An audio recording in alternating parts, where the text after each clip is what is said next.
What's up, guys? Welcome to G Whiskey. I'm Jeff. This is a channel where I have my thoughts and opinions on a specific whiskey, and if you stick around to the end, I'll be giving it a score as well. If that sounds interesting, hit subscribe down below, and with that out of the way, let's jump into our review. Today we're looking at the Glendronach Traditionally Peated.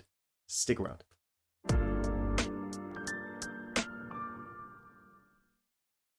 Alright, so we've got a bottle kill today. I've got a Glendronach in the glass, and I feel like it's been years since I looked at a Glendronach, probably because it has. I don't buy too much from Glendronach these days, but for some reason, I have this one.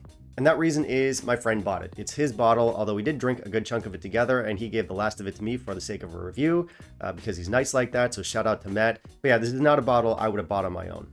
That's not to say that it's bad, but yes, I do drink less Glendronach these days, and I'm sure a lot of you are thinking, oh, it must be because Glendronach has gone so downhill and all that chatter, but honestly, I think a big part of the problem isn't Glendronach, it's me. Which sounds like I'm breaking up with them. But I just don't love the sherry bomb style quite as much as I used to, and don't get me wrong, I love sherry, I love it as an element, I love sherry forward whiskeys, but sherry dominated whiskeys where the sherry takes over, less into those nowadays. Then again, none of that really applies to this bottle, because this bottle, unlike pretty much everything else that the brand puts out, is, well, okay, yeah, this one is sherry, but it's not sherry dominated. This one's claim to fame is that it's a peated whiskey.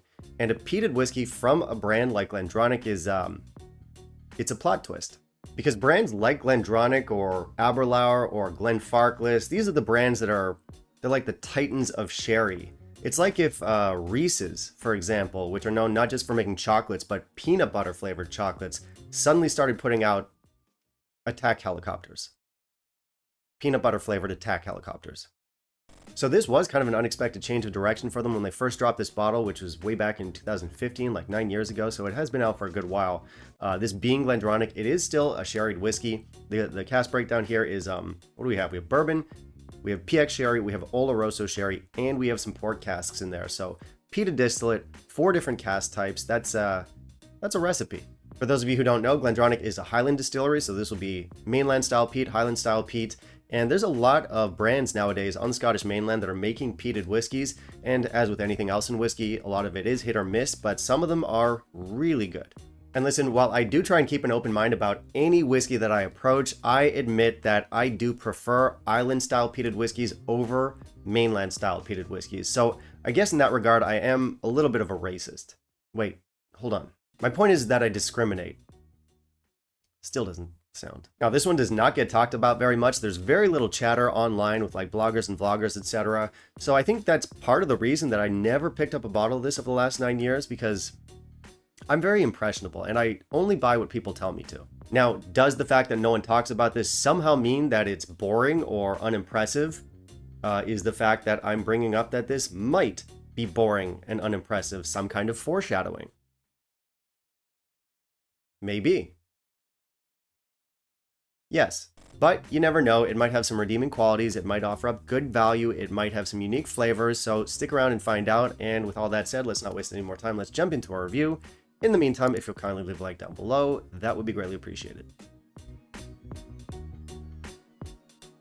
For our specs, this one comes in at a generous 48% ABV. Even though they don't say it, it's likely not chill filtered and not colored, although it would be really nice if the bottle told us that.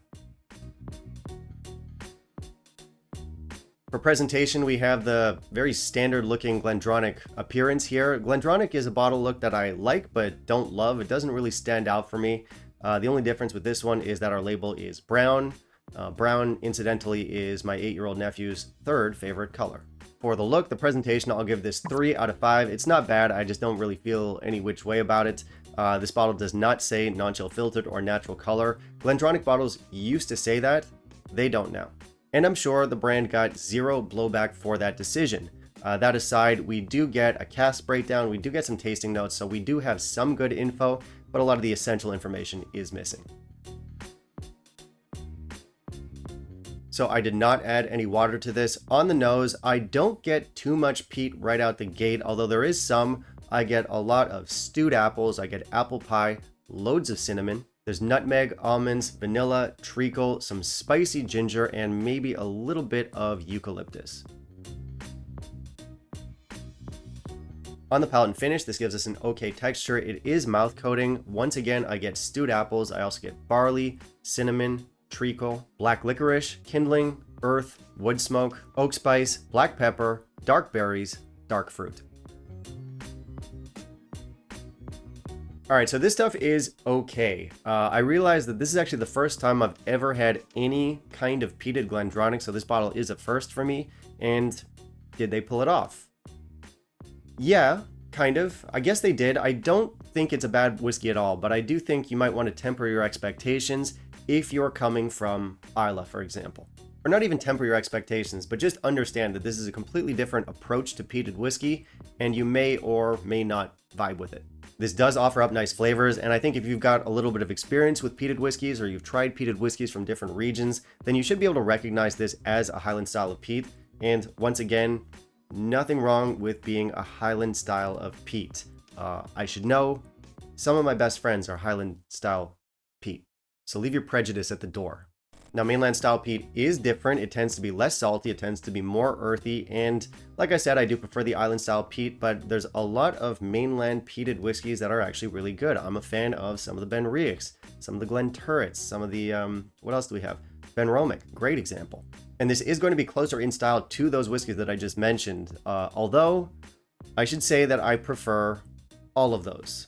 I like this, it's pleasant, it's a simple whiskey. And I guess that would be my biggest criticism. It is a simple whiskey, there's not a lot of depth of flavor, and most of those flavors just kind of hit at surface level. So if you're going into this whiskey looking for a lot of like complexity or layers, you won't find much. And I don't mind a simple or straightforward whiskey. Whiskey doesn't always need to be complex, but it does need to have good flavors. And while these are pleasant, I don't get excited about this.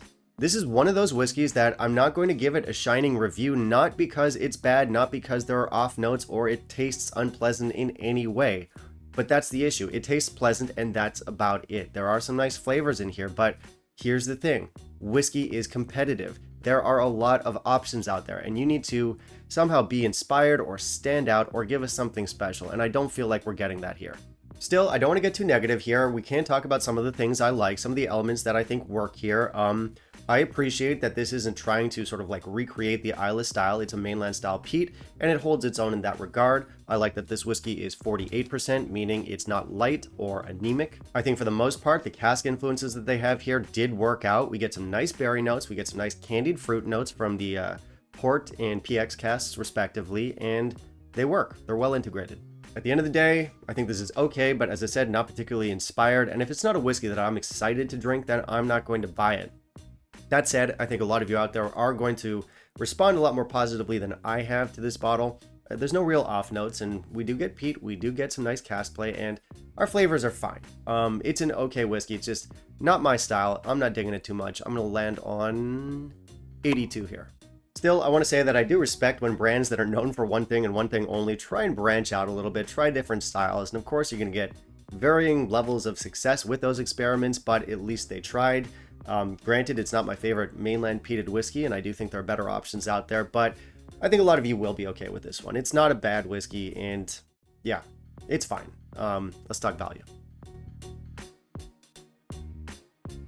So for value, I'm not impressed by this bottle. In my market, this is more expensive than stuff like Legic 10 or Legic Rioja, which I think are better whiskeys.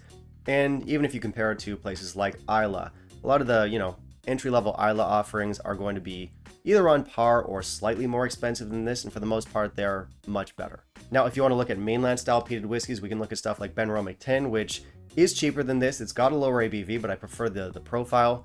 Stuff like Ben Riachs, I prefer the peated Ben Riachs to this. Glenturret is going to be more expensive than this, at least it is in my market, but I do prefer it. So even within its own category, I don't find it especially competitive. So while this is not an expensive whiskey, I just think there are too many better options, oftentimes at better price points than this. And personally, I can think of better ways to spend 50 plus pounds, about 65 bucks, than something like this. It's a one and done buy for me. I won't be coming back to this. Okay, that'll be it for me today, guys. Thank you very much for watching. If you want to help out the channel, I've got the Patreon. Otherwise, like, comment, subscribe. That's always appreciated. And of course, I want to hear from you. Have you tried our Glendronach Peated? How did you feel about its value? How does it compare to other mainland style peated whiskeys. Will you be buying it again? Do you enjoy it? You can let me know that down below. Finally, down below, you can tell me what you want to see me review down the line, and I'll keep it in mind. Bye, guys.